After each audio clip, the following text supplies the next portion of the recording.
Hinamak na manugang. Kabanata 516. Malamig na sabi ni Alex Dixon, hindi ka ba nag-hire ng yaya? Trabaho ito ng isang yaya. Bago siya bumalik sa Jinling, kumuha si Helena ng 3 yaya sa sandaling pumasok siya sa villa at pinagbabayad pa si Jane Lewes. Alam na alam niya kung paano mag-enjoy. Pagkasabi nito ay hindi na niya pinansin si Helena at dumiretso siya sa garden para tingnan kung paano tumubo ang kanyang spirit seed. Nang makitang hindi pinakinggan ni Alex Dixon ang kanyang mga utos, labis na nagalit si Helena na naging berde ang kanyang mukha. Tumalon siya at nagmura. Ma, bakit kailangan mong hayaan si Alex? Hindi napigilan ni Jane Lewes, niligtas lang niya ang buhay mo. Hindi ba pwedeng maging mas mabait ka sa kanya? Kalokohan. Nang banggitin ni Helena ang bagay na ito, labis siyang nagalit. Malinaw na nagpapanggap siyang may sakit, ngunit sa huli, nahulog siya sa hukay. Kung hindi talaga ginagamot ni Alex Dixon ang kanyang migraine, paano niya naranasan ang 12-dosenang mga sampal na ito ng walang kabuluhan? Tiniis ni Helena ang kanyang galit at sinabing, kalimutan mo na ito, hindi ako makikipagtalo sa basurang ito. Sa anumang kaso, hiniling niya kay Boss Wu na maghanap ng magtuturo kay Alex Dixon ng leksyon. Sa labas ng pinto, maririnig ang tunog ng busina. Mabilis na lumabas ng pinto si Jane Lewes upang salubungin si Boss Wu mula kay Yang Cheng. Maaga siyang gumising para magsuklay ng make-up dahil ayaw niyang mawala ang pagkakataong ito. Sa huling pagkakataon na pinatayo niya si Boss Wu sa pasukan ng hotel, lagi niyang pinagsisisihan ang pagkawala ng kontratang ito. Ngayon, hiniling ni Helena sa kanyang kaibigan na inimbitahan si Boss Wu sa bahay. Ano man ang mangyari, kailangan niyang samantalahin ang pagkakataong ito.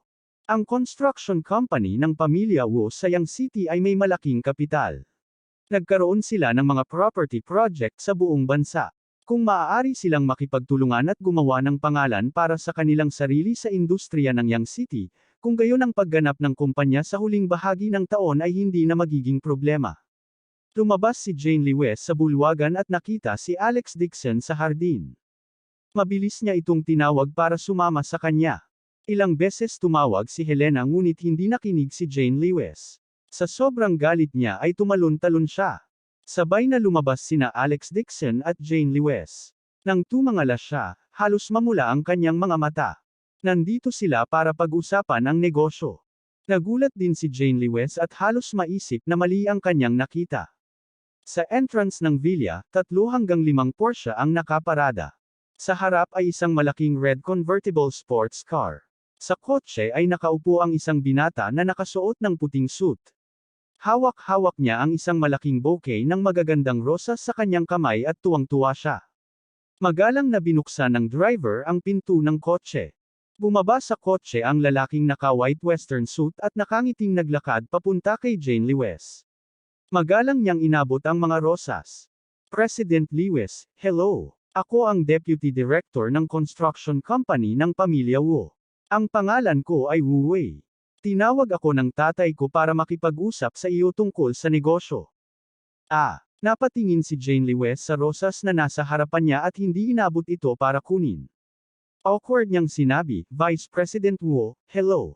Dapat mong bawiin ang bulaklak na ito. Masyado kang magalang. Napangiti si Wu Wei at sinabing, matagal ko nang narinig si Pangulong Lewes ay hindi lang maganda, ngunit napakahusay din sa pagpapatakbo ng isang kumpanya. Ang mga bulaklak at kagandahan ay magkatugma. Kalimutan mo na ito. Palihim na pagtanggi ni Jane Lewes. Sino ang magsasalita tungkol sa negosyo? Magpapadala sila ng mga rosas pagdating nila. Sa oras na ito, isang figure ang sumulpot mula sa gilid. Kinuha ni Helena ang mga bulaklak at paulit-ulit na inaamoy. She said in a lasing manner, mabango talaga ang bulaklak na ito. Dapat napakamahal. Nanay. Walang kapantay na napahiya si Jane Lewes at napahawak sa sulok ng damit ni Helena. Umiti si Wu Wei at sinabing, hindi ito mahal. Wala pang 300,000 yuan ang halaga nito. Isa itong Air Transport Bulgaria Perfume Rose.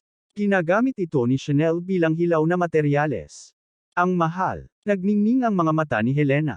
Lalo niyang hinigpitan ang yakap niya sa rosas at nagmamadaling tumawag, Boss Wu, pasok ka at maupo. Nakaramdam si Wu Wei ng kalungkutan sa kanyang puso. Binili niya ang rosas para pasayahin si Jane Lewes. Kinuha talaga ito ng isang matandang babae.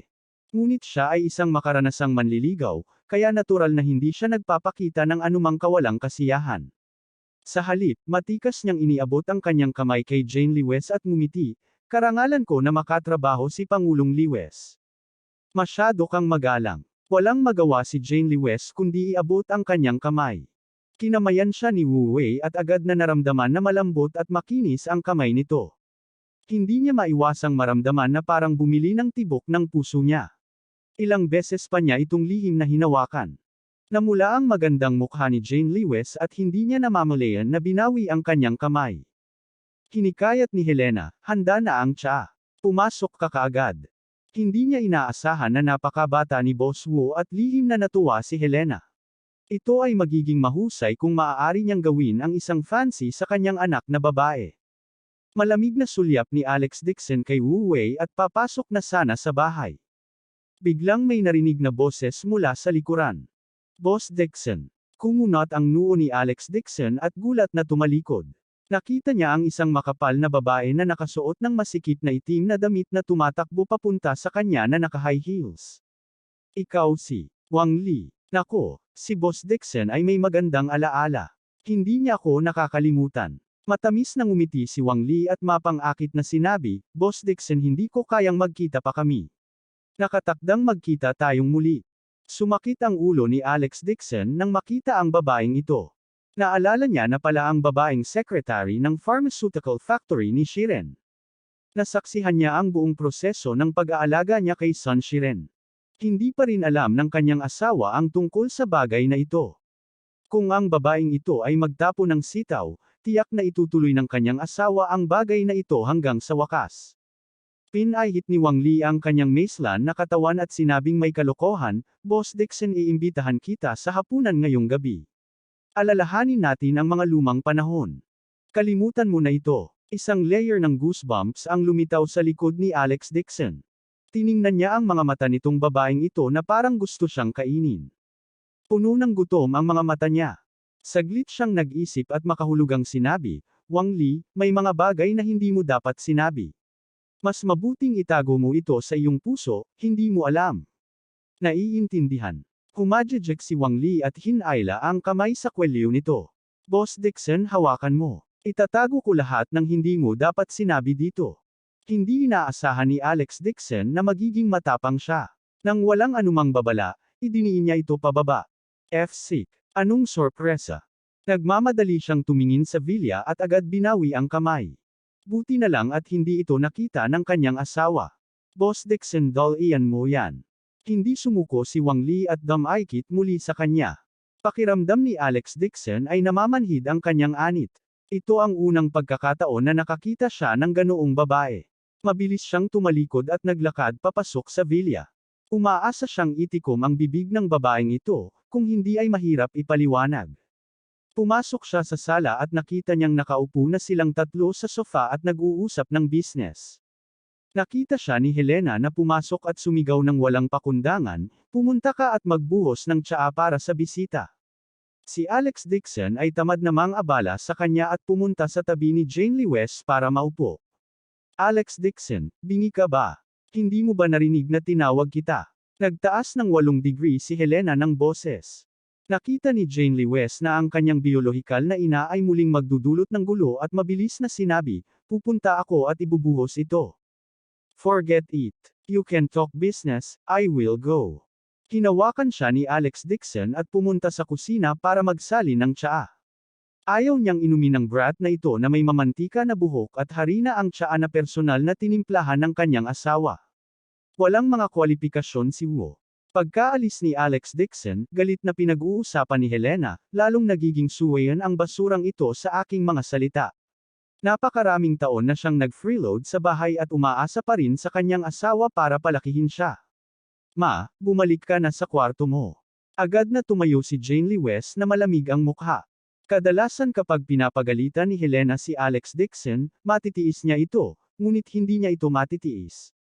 Mawawala siya sa mukha ng kanyang asawa sa harap ng mga tagalabas. Nakita ni Helena na nagalit ang kanyang anak at naipikit na lamang niya ang kanyang bibig. Lalo siyang hindi nasisiyahan sa kanyang puso. Tita Shu, kalimutan mo na ito. Sinubukan siyang hikayatin ni Wu Wei, ngunit sa kanyang puso, lihim siyang natuwa. Nagtanong-tanong siya at alam niyang walang kwentang tao si Alex Dixon. Hindi niya inaasahan na mas duwag pa pala si Alex Dixon kaysa sa inaakala niya. Sa ganitong paraan, mas madali para sa kanya na makuha ang kanyang mga kamay sa walang kwentang asawang ito. Tiningnan ni Wu Wei ang magandang mukha ni Jane Lewes, at ang kanyang banal na kaluluwa ay lumundag. Kabanata 517. Napakaraming internet celebrity at babaeng streamer ang nakalaro niya, ngunit ni isang babae ay hindi kasing ganda ni Jane Lewes, lalo na sa kanyang matikas na ugali. Mas mahusay siya kaysa sa mga internet celebrity na ito. Lumabas si Alex Dixon para maghain ng tsaa. Nang makita niyang tumigil na sa pagsasalita si Helena ay hindi na rin siya nagsalita. Nakatuon lang ang atensyon niya sa usapan nilang dalawa. Habang nakikinig siya, pakiramdam niya ay may mali. Ang kontratang ito ay 105 milyon. Ayon sa mga tuntunin ng kontrata, medyo kumita na si Jane Lewes ngunit ngayon ay gusto na niyang kumita ng 20 milyon. Sa ganitong paraan, bagamat hindi lugi, hindi rin ito gumawa ng karaming pera. At ang mas ikinagulat niya ay ang 20 million profit margin na ito ay talagang iminungkahi ni Helena. Si Helena ay kadalasang labis na labis at talagang nagbibigay ng 20 milyong tubo. Para lang sumisikat ang araw sa kanluran. Pagkaraan ng ilang sandali, natapos na ni Jane Lewes ang pagtalakay sa kontrata at pumayag na opisyal na pirmahan ito bukas. Ang kontratang ito ay nagkaroon ng maraming twists at turns, ngunit ito ay sa wakas ay naayos. Ayaw niyang kumita ng pera, gusto lang niyang itatag ang reputasyon ng Chingian Company. Ang industriya ng konstruksyon sa Yang City ay lubos na binuo, at ang halaga ng perang natanggap nito ay higit sa 10 beses kaysa sa Jinling. Kung gusto niyang paunlarin at palakasin ang Chingian Company, hindi niya kayang panatilihin ang sarili niyang pangalan. Tumayo si Wu Wei at ngumiti, upang ipagdiwang ang ating pagtutulungan, I'll treat kita sa hapunan ngayong gabi. Pupunta si Boss Wu sa Jinling ko, ako dapat ang mag-welcome sa kanya. Magalang nangumiti si Jane Lewes. Umiti si Wu Wei at sinabing, okay. Ako na ang bahala sa palabas ngayong gabi. Jane, bawal kang makipag-away sa akin. Bahagyang nagulat si Jane Lewes at nakaramdam siya ng isang alon ng kakulangan sa ginhawa. Nagkaroon lamang siya ng pakikipagtulungan kay Wu Wei at hindi masyadong pamilyar sa kanya. Masyadong casual na tawagin siya sa pangalan niya ng ganito. Isa pa, hindi niya akalain na kailangan niyang makihalubilo pagkatapos ng hapunan.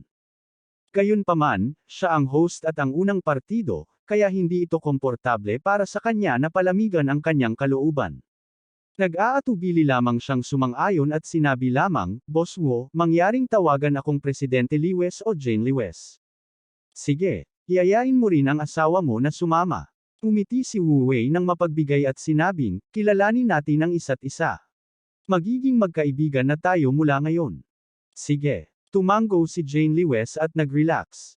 Naisip niya dati na medyo walang kabuluhan si Wu Wei, ngunit talagang nagkusa itong hilingin sa kanya na dalhin ang kanyang asawa. Malamang misunderstanding niya yon.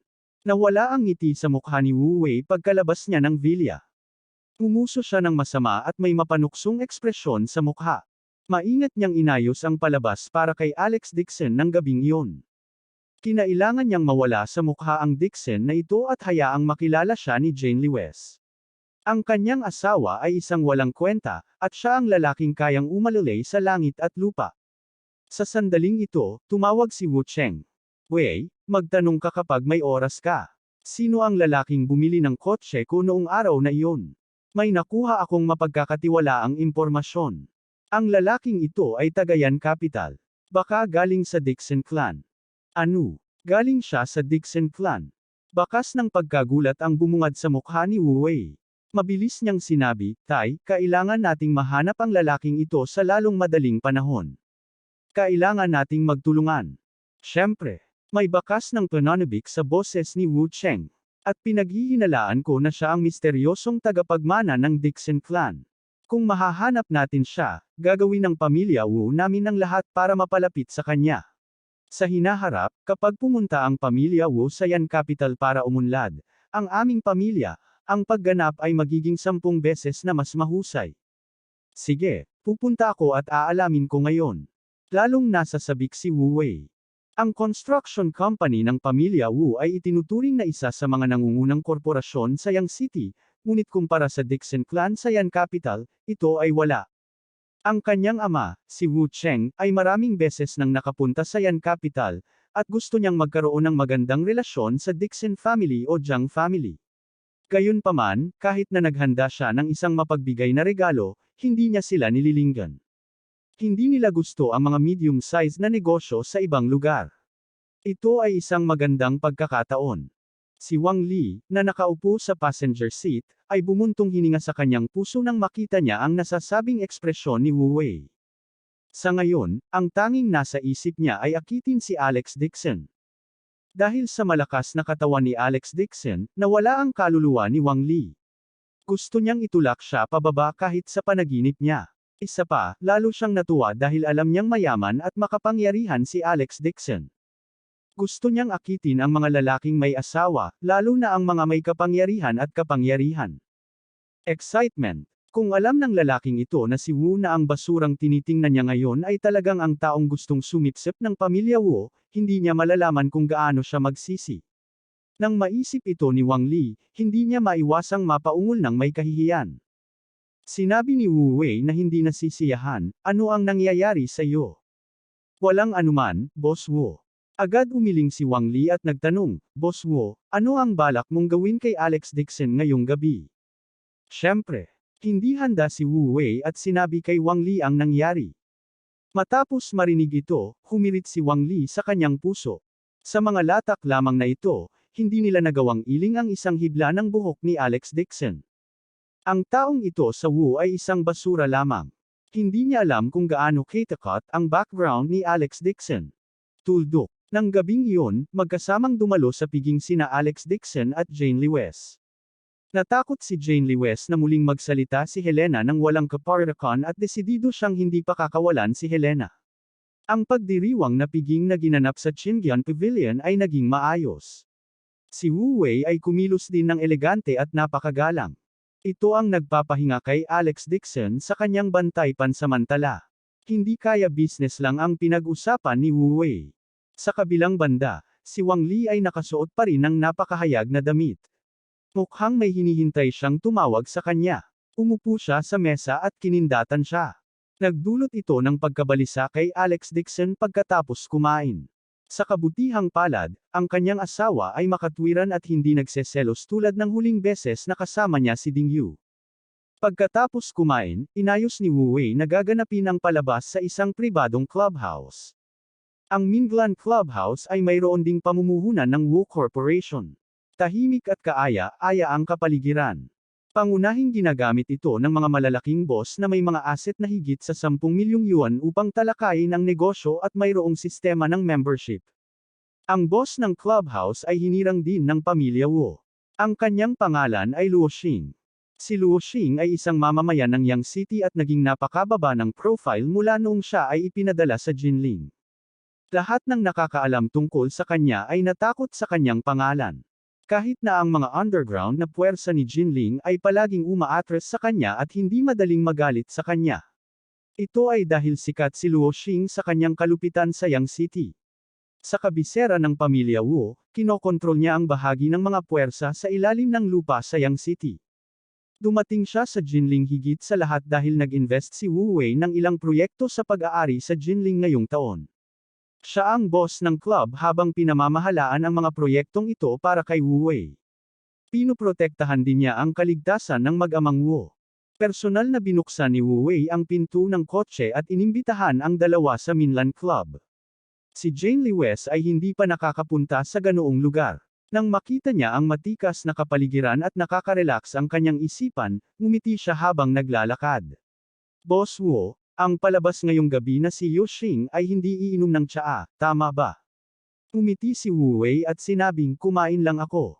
Kahit anong mangyari, kailangan kong mag-ehersisyo. Yan ay. Umiti si Wu Wei at inutusan ng isang waitress na pinindot ang elevator. Yumuko siya at pinapasok si Jane Lewes. Dumiretso ang elevator sa 5th floor. Sa sandaling bumukas ang dalawang pinto, narinig ni Alex Dixon ang isang pagsabog ng tawanan at tawanan sa bulwagan. Nariyan din ang mga paminsan-minsang tunog ng kalabog. Ito naman. Nagtataka namang lumabas ng elevator si Jane Lewis at tumingin sa hall sa harap niya. Sa marangyang bulwagan, talagang marami ang tao. Ang mga ilaw ay pula, ang alak ay berde, at may mga eleganteng piano music na lumulutang sa hangin. Sa bulwagan, mayroong 7 hanggang 8 billiard table.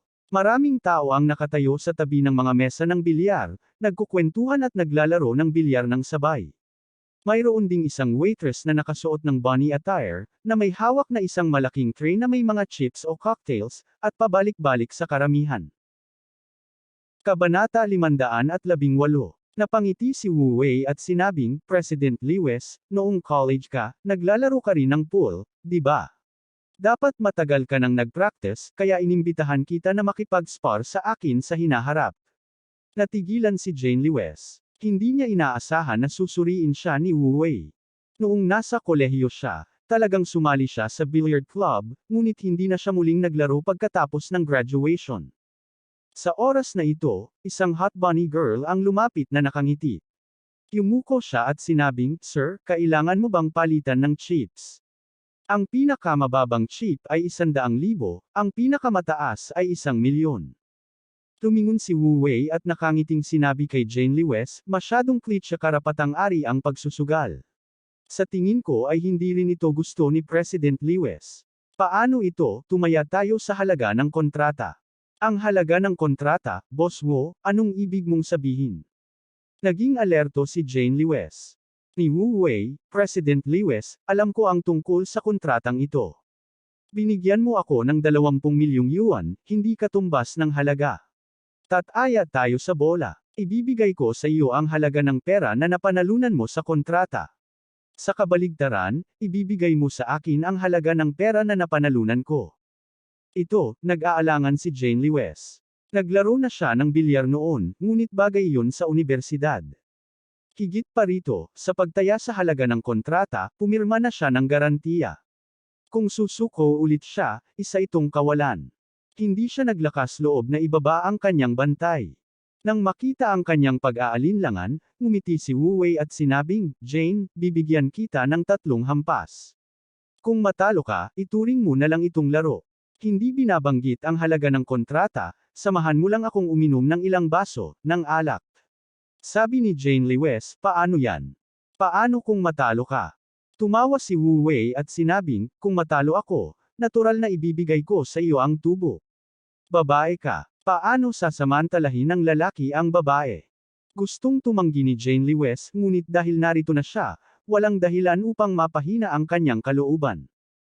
She forced herself to say, hindi kami nagsusugal at naglalaro lang ng ilang round.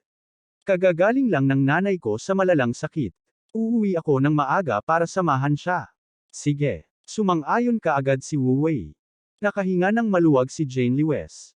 Tumingon siya at sinenyasan si Alex Dixon, saka naglakad papunta sa isang billiard table. Sa paligid ng billiard table ay may 8 bisita na nakasuot ng mamahaling damit. Halos lahat sila ay mga negosyante. Lahat sila ay napaka-proud at may hindi bababa sa 10-10 milyong mga ari-arian. Tiyak na hindi sila maliliit na amo.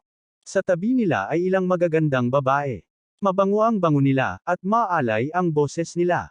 Lumapit si Wu Wei at ikinaway ang kanyang kamay habang nakangiti. Tila nakilala siya ng mga bisitang ito, at lahat sila ay magalang na tumango sa kanya, pagkatapos ay lumipat sa gilid. Kinuha ni Wu Wei ang isang makintab na poste ng bilyar, pinunasan ito ng malambot na tela, at ibinigay kay Jane Lewis. Halika, subukan mo. Matagal nang hindi nakakapag-billiard si Jane Lewis kaya medyo nakaramdam siya ng pangangati. Kinuha niya ang baseball bat, yumuko, at inilapag sa tabi ng billiard table, gumawa ng karaniwang galaw ng paghampas ng bola. Sa kanyang pagyuko, ang kulay na lotus na damit ay biglang humigpit sa kanyang maselang katawan, na nagpapakita ng kanyang hugis S na matikas na figure ng walang pag-aalinlangan. Ang kanyang 2 bilog at tuwid na mga paa ng jade ay mukhang balingkinitan. Kaagad, ang mga tingin ng mga tao sa paligid ay tumingin lahat at dumampi sa kanyang katawan. Maging ang maraming babae ay tumingin kay Jane Lewis ng may selos. Nakaramdam si Wu Wei ng Katie sa kanyang puso nang makita niya ito, at pilit na gumalaw ang kanyang lalamunan. Isang walang katulad na kagandahan. Kung susukwan siya nito, talagang kasiya siya iyon. Bang! Hinampas ni Jane Lewis ang kanyang poste, ngunit hindi nahulog ang bola sa bag. Sa halip, dumulas ito sa gilid. She laughed at herself, straightened up, and said, "Matagal na akong hindi nakakalaro. Hilaw na ang mga kamay ko." "Wala lang. Turuan kita." Tinitigan ni Wu Wei ang kanyang makapal na anyo. Mainit at mainit ang buong katawan niya. Hindi na niya napigilan ang sarili. Nagkunwari siyang naglalakad sa likuran ni Jane Lewis, at sa poster ng pagtuturo sa kanya kung paano pindutin ang bola, niyakap niya ang kanyang baywang. Natigilan si Jane Lewis at agad na gustong umiwas, ngunit huli na ang lahat. Nang akmang yakapin ni Wu Wei ang kanyang payat na baywang mula sa likuran, bigla niyang naramdaman na gumaan ang kanyang katawan, at pagkatapos ay napaatras ng husto ang kanyang katawan. Nagsuray-suray siya ng 2 hakbang at muntik na siyang matamba. Binitawan ni Alex Dixon ang kamay na nakahawak sa kanyang kwelyo at nakangiting sinabi, "Lumayo ka sa asawa ko, o sipain ko ang ulo mo na parang bola." Galit na inayos ni Wu Wei ang kanyang suit, ang kanyang mga mata ay madilim. Walang sinabi ang basurang ito ngayon lang. Muntik na niyang makalimutan na sinusundan pa rin siya ng inutil na asawa ni President Lewis. Napalunok siya ng mariin at sarkastikong sinabi, "Marunong ka bang maglaro ng bilyar?" "Hindi." Umiling si Alex Dixon. Dati, noong nasa Dixon family siya sa Yan Capital, busy siya sa family business. Wala siyang oras na gugulin ang lahat ng kanyang oras sa mga bilyonaryo at kababaihan. Malamig na bumuntong hininga si Wu Wei. "Dahil hindi mo alam kung paano ito gagawin, guguluhin kita para pumunta sa gilid. Huwag mo akong istorbohin." At si Jane na nagsasanay. "Sinabi ko sa kanya na gamitin ang kontrata bilang isang taya. Huwag ipagpaliban ang tamang negosyo." Mahinang sabi ni Alex Dixon, "Isang pool lang. Kung hindi mo alam kung paano, hindi ka makakapaglaro nito. Ikaw ang nagtatakda ng mga patakaran. Ang pool ay isang eleganteng sport. Sa tingin mo ba ito ay isang glass ball?" Sinulyapan ni Wu Wei si Alex Dixon na may panghahamak at sinabing, "Yung mga pumupunta rito ay pawang mga matataas na tao. Mr. Dixon, mangyaring huwag kang magpakatanga, baka si Presidente Lewis ang mawawalan ng mukha. Kung ikaw naiinip ako, hahanapin ako ng makakapaglaro sa iyo." Pagkatapos sabihin niyon, ikinaway ni Wu Wei ang kanyang kamay at tinawag ang 2 hot bunny girls. Casual siyang nag-utos paglingkuran si Mr. Dixon ng mabuti at bigyang kasiyahan ang lahat ng kanyang mga kahilingan. Maaari siyang maglaro kahit anong gusto niya. Marami siyang karanasan sa pagharap sa mga bumpkin na hindi pa nakikita ang mundo. Para sa isang talunan tulad ni Alex Dixon, hanggat siya ay pinalamanan ng ilang magagandang babae, maaaring hindi niya matiyak na hindi niya nais na umalis sa banayad na kanayunan at kahit na wala siyang pakialam sa kanyang asawa. Ang 2 batang babae ng kuneho ay may kat-anji tanging mga figure, at ang isa sa kanila ay tumabi ng matamis. "Mr. Dixon, maglaro tayo sa iyo." Bago pa man nila mahawakan si Alex Dixon, bigla na lang silang nakaramdam ng invisible force na itinulak sila palayo. Malamig na sabi ni Alex Dixon, "Umalis ka na." Ang ganitong uri ng bulgar na tagahanga ay hindi maihahambing sa kanyang asawa. Hindi niya ito nagustuhan. Talagang may mga maling akala ang taong ito kay Wu. Tila sa mga mata ni Wu Wei, talo siya na gumamit ng ganitong klase ng bulgar na babae para palayasin siya. "Ikaw." Nagalit si Wu Wei at hindi na niya mapanatili ang kanyang pagiging mapagpanggap. Malamig niyang sinabi, "Alex Dixon, binigyan kita ng mukha. Binigyan mo ako ng mukha, ngunit hindi mo ako binigyan ng mukha. Huwag mo akong sisihin kung bakit ako naghahabol sa iyo. Sa ganitong uri ng okasyon, kung ginawa ko. Kung hindi kita isasama, hindi ka kwalipikadong pumasok." Umiti si Alex Dixon at sinabing, "Walang kwenta yang mukha mo. Tsaka ayokong bigyan ka ng kahit anong mukha." Pagkasabi niyon ay tumalikod siya at sinabi kay Jane Lewis, "Asawa, alis na tayo." Hindi rin inasahan ni Jane Lewis na talagang sasalungat si Wu Wei sa kanyang asawa. Para maiwasan ang mas malaking sigalot, nagmamadali siyang tumango at sinabing, "Boss Wu, pasensya na. Aalis muna kami." Habang nagsasalita siya, hinayla niya si Alex Dixon at maglalakad na sana papunta sa entrance ng elevator. Sa hindi pagkakataon, hindi gumalaw si Alex Dixon. Sinamantala niya ang pagkakataon at hinayla siya sa kanyang yakap. Umiti siya at sinabing, "Wife, matagal ka na bang naglalaro ng pool? I mean, sabihin mo sa kanya na lumabas na siya. We will stay." Kabanata 519. Pagkatapos sabihin iyon, kinuha niya ang kanyang telepono at nagpadala ng mensahe kay Sung Yulua, na inutusan siyang bumili ng Minlan Clubhouse sa loob ng 5 minuto, anuman ang mangyayari. Gusto mo bang mawala ako? Hindi inaasahan ni Wu Wei na ang talunan na ito ay napakayabang, na humihiling sa kanya na mawala. Ang clubhouse na ito ay may bahagi ng kanyang pamilyang Wu. Agad siyang natawa sa galit. Tinuro niya ang ilong ni Alex Dixon at sumigaw, "You should know who you are. Call the manager over and tell this loser who is in charge here." Niyakap ni Alex Dixon si Jane Lee West at mahinang ngumiti. Tinatamad siyang magpaliwanag. Si Jane Lee West naman ay kinakabahan. Hindi mahalaga kung ang kontrata ay bumagsak. Sa karamihan, maghahanap siya ng kontrata ng ibang kumpanya. Natatakot siya na si Alex Dixon ay itaboy at mawala ng mukha. Ngayon, hindi na siya ang asawa ng pamilya, nagtatrabaho siya sa Haicheng Group Company. Kung siya ay nawala ng mukha, paano siya magpapatuloy sa trabaho sa bilog ng negosyo sa hinaharap? Siya ay labis na kinabahan, ngunit si Alex Dixon ay kumilos na parang walang nangyari. Sinamantala pa niya ang pagkakataon para bigyan siya ng halik sa pisngi. "Stop messing around." Napahiya si Jane Lee West na namula ang mukha. Mabuti naman sa bahay, ngunit ngayon ay nasa harap ni Wu Wei si Alex Dixon. Sa sobrang kahihiyan ay muntik na siyang mamatay. Tiningnan siya ni Wu Wei na may selos at puot. Gusto niyang kurutin si Alex Dixon hanggang mamatay. Kung hindi lang talaga gusto niyang turuan ng leksyon ang batang ito, hindi niya sana dinala rito ang talunan na ito. Kung hindi, ang lalaking nakayakap ngayon sa maselang katawan ni Jane Lee West ay siya na. Napasinghap si Alex Dixon sa kaliwang pisngi ni Jane Lee West at sinabing parang kulang pa, "Pumunta ka rin sa kanina." Pagkasabi niya noon ay pumunta rin siya sa kanina na kasing bilis ng kidlat. Sinadya niya itong sabihin sa kanya sa harap nitong si Wu. Si Jane Lee West ang babae ng kanyang Alex Dixon. Dahil dalawang magkasunod na paghalik, lalong namula ang magandang mukha ni Jane Lee West. Maging ang kanyang leeg ay nakaramdam ng init. Gayunpaman, hindi siya nakipaglaban. Ang humulik sa kanya ay ang kanyang asawa, hindi ibang tao. Tsaka halos tapos na silang dalawa sa dapat nilang gawin. Isang hakbang na lang ang layo nila. Nakita ito ni Wu Wei at nag-aapoy sa selos. Kinagat niya ang kanyang mga ngipin kaya maririnig ang mga kaluskos. Ang talunan na ito ay lubhang mayabang. Sino ang nagbigay sa kanya ng tiwala na gawin ito? Sa sandaling ito, sumugod ang manager kasama ang kanilang mga security guard. Biglang nagningning ang mga mata ni Wu Wei. Tinuwid pa niya ang kanyang likod at mayabang na sinabi, "Sabihin mo sa talunan kung kaninong teritoryo ang Minlan Clubhouse." Nag-alinlangan ang manager at tumingin kay Wu Wei. Umiti siya at sinabi, "Young Master Wu, sa palagay ko ay dapat nating kalimutan ang tungkol dito." "Anong ibig mong sabihin kalimutan mo na?"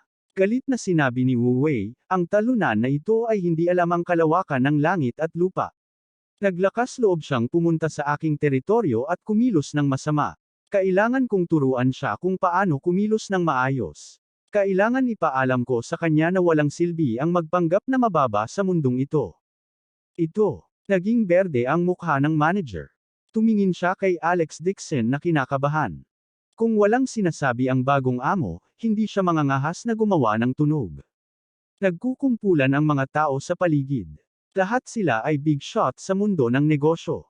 Alam ng maraming tao na ang lahat ng pamumuhunan ng pamilya Wu sa Minlan Association ay may mapanuksong ekspresyon sa kanilang mga mukha. Itong si Dixon na lalaki ay labis na nagpapahalaga sa sarili. Hindi niya alam kung sino ang nag-invest sa Minlan Union. Sa sandaling ito, mahinang sabi ni Alex Dixon, "Manager, sabihin mo sa kanila." Oo. Pawis na pawis ang manager. Umiti siya kay Wu Wei at sinabing, "Mr. Wu, ang Minlan Clubhouse ay pag-aari ni Mr. Dixon. Ito ang teritoryo ni Mr. Dixon. Please take care of yourself." Ipinagmamalaki ni Wu Wei ang kanyang sarili. Nang marinig niya ito ay biglang nanigas ang kanyang katawan at nanlaki ang kanyang mga mata. Ano ang nangyayari? Mali ba ang narinig niya? Ang clubhouse na ito ay malinaw na puhunan ng pamilya Wu. Nagdilim ang mukha ni Wu Wei. Manager, baka nagkamali ka. Magsalita ka kung gusto mong maintindihan, o tatanggapin kita. Kinakabahang ngumiti ng paumanhin ang manager. Hindi nagkakamali, ito talaga ang negosyo ni Mr. Dixon. Kanina lang tumahimik ang karamihan. Ngayon, lahat sila ay bumalik sa kanilang katinoan at nagkagulo. How is that possible? This is actually an investment from Mr. Dixon. Baka babagsak na ang pamilya Wu at ibebenta ang clubhouse sa ibang tao. Hindi na magagawa ng pamilyang Wu, di ba? Walang katulad din ang pagkagulat ni Jane Lewes. Hindi niya inaasahan na pag-aari nga pala ng asawa niya ang lugar na ito. She turned her head and asked, Alex Dixon, you. May tinatago ka ba sa akin? Saan ka ba nakakuha ng ganyan karaming pera? Sabi ni Alex Dixon, ito ay mula sa Haicheng Group Company. Isa akong business agent ng Haicheng Group Company. Bakit hindi ko ito pag-aari? Sa sandaling ito, mabilis nang umiti ng paumanhin ang manager. Oo, nakatanggap lang ako ng notice. Isang misteryosong tao ang bumili ng shares ng club at inilipat ito sa Haicheng Group Company. Nagkagulo ang mga tao habang masigla silang nag-uusap. Gaano man kaliit ang shares ng Minlan Club, ang market value ay hindi bababa sa 200 milyon. Gayunpaman, may bumili nito sa napakaikling panahon. Hindi niya inaasahan na ang isang bagong bangon na kumpanya sa Haicheng Group Company ay talagang magkakaroon ng ganoong lakas. Hindi rin niya alam kung sino ang amo behind the scenes. Masyado siyang malakas. Huminga ng malalim si Wu Wei, ang kanyang mukha ay humahalong berde at puti. Hindi pa rin niya matanggap ang katotohanan ito. Sisibog na ang puso niya. Agad niyang tinawagan ang kanyang ama para magtanong tungkol sa mga shares. Nakayakap si Wu Cheng sa isang babae, at hindi niya alam na nagpapanggap na cool ang kanyang anak sa clubhouse. Naiinip niyang sinabi, ngayon lang, binili ng isang boss ang lahat ng share, kasama na ang 10% ng shares ng pamilya naming Wu. Akala ko walang masyadong share ang pamilya Wu, kaya ibinente ko ito sa kanya. Matapos makakuha ng kumpirmasyon mula sa kanyang ama, naging berde ang mukha ni Wu Wei. Balak niyang magpakitang gilas sa harap ni Jane Lewes, pero hindi niya inaasahan na sasampalin siya ni Alex Dixon. Nakahinga rin ng maluwag si Jane Lewes at nagpout sa mahinang boses. Hindi masasabing personal property mo yan. Anyway, the meaning is more or less the same. Malabo na sabi ni Alex Dixon. Sa anumang kaso, ang boss sa likod ng Haicheng Group Company ay siya mismo. Ang iba ay nag-aalala kung paano sasabihin sa kanilang asawa na wala silang pera. Siya lamang ang nag-aalala tungkol sa pera ng kanyang pamilya, lalo na ang mas maraming pera na kinikita ng Haicheng Group Company. Si Alex Dixon ay lalong nag-aalala, at hindi alam kung paano sasabihin sa kanyang asawa. Umupo si Wu Wei sa upuan paralisado. Patuloy niyang pinupunasan ang kanyang pawis, nahihirapan siyang tanggapin. Ayaw ni Jane Lewes na gawing awkward ang mga bagay-bagay at sinabing, Boss Wu, kahit na ang clubhouse ay pag-aari ng asawa ko, hindi mahalaga kung maglaro tayo dito. Pasensya na talaga sa araw na ito. Bakit hindi ako i-wave ng asawa ko ang bill para sa iyo? Umiti si Alex Dixon at tinawag ang manager, humanap ka pa ng ilang magagandang babae na makakapaglaro kay Boss Wu. Kahit paano siya maglaro, lahat ng bayad ay waived. Hindi na kailangan. Galit na sigaw ni Wu Wei. Si Jane Lewes ay mabait, ngunit ang kanyang mga salita ay mas tumatagos sa kanyang pandinig. Ano ang ibig niyang sabihin? Gusto niyang i-wife ng kanyang asawa ang bill para sa kanya at naramdaman niyang wala itong pera. Siya, si Wu Wei, ay talagang naging talunan. Nagkaroon ng maraming buwing sa paligid. Nasira ang reputasyon ni Wu Wei. Gusto niyang mawala ng mukha, lalo na sa harap ng magagandang babae. Pilit niyang pinipigilan ang kanyang galit at pinilit na panatilihin ang kanyang poise. Nagpanggap siya na parang walang nangyari at ngumiti. Hindi mahalaga. Ang pamilya naming Wu ay may hindi mabilang na mga ari-arian sa ilalim ng aming pangalan. Wala akong pakialam sa maliit na clubhouse na ito. Nakita ni Jane Lewes ang kanyang kalmadong ekspresyon at nakahinga rin ng maluwag. Sabi niya, tama, lahat, huwag saktan ang harmonya.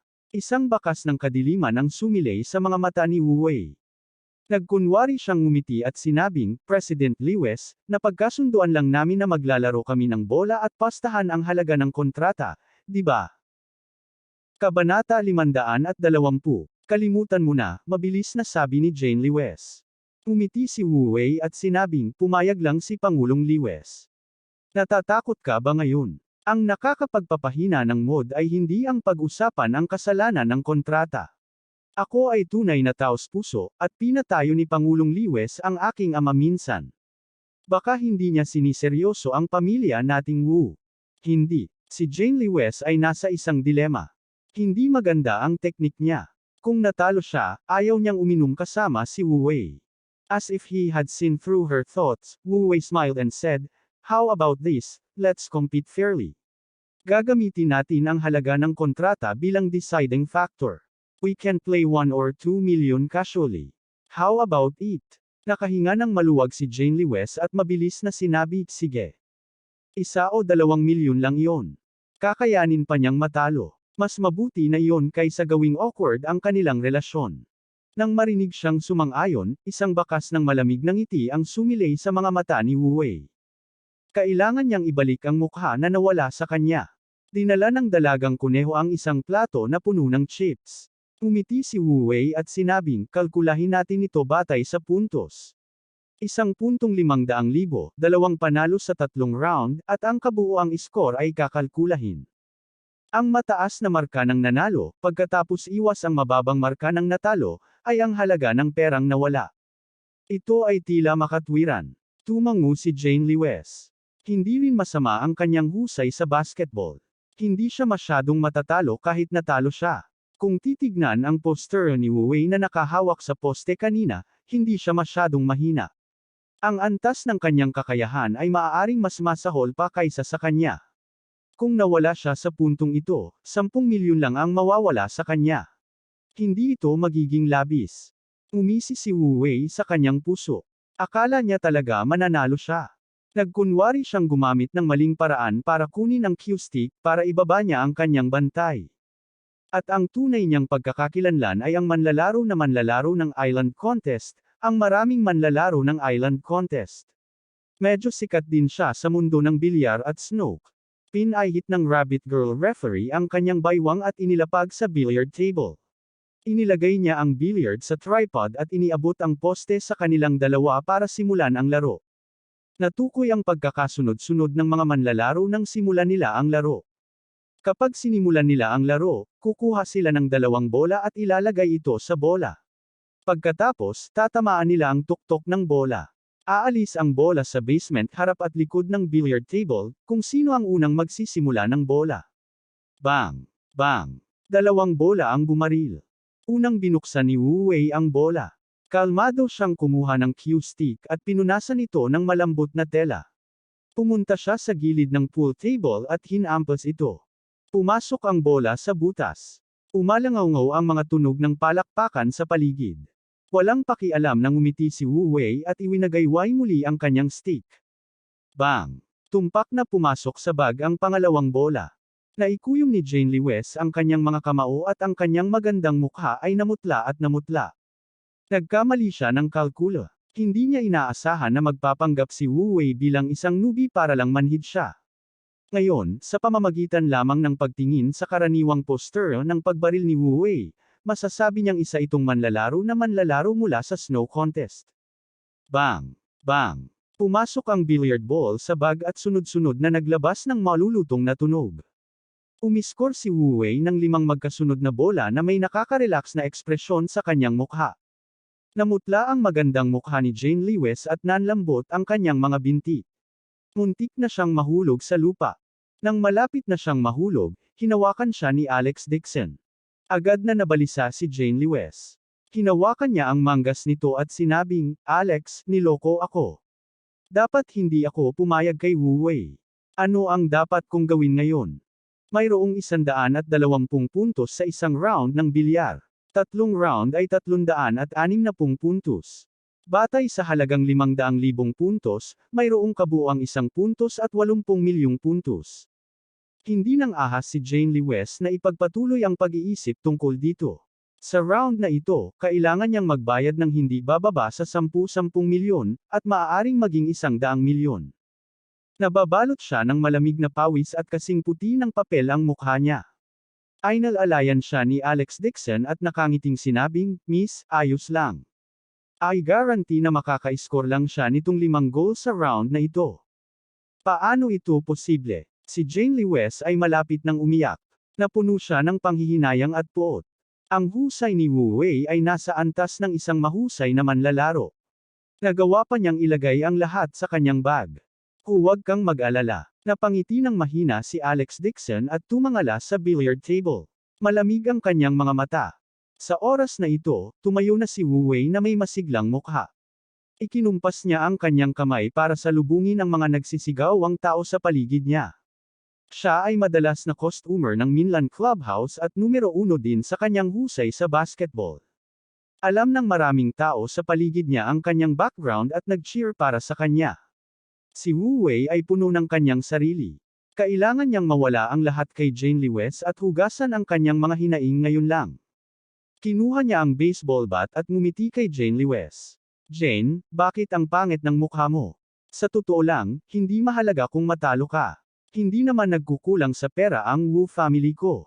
Basta willing kang makipaghiwalay, pwede kang maging babae. Ayoko kahit 1 sentimo ay mamumuhunan ako sa iyo, kumpanya." Si Wu Wei ay may magalang na ekspresyon, ngunit ang mga salitang lumabas sa kanyang bibig ay walang katumbas na bisyo.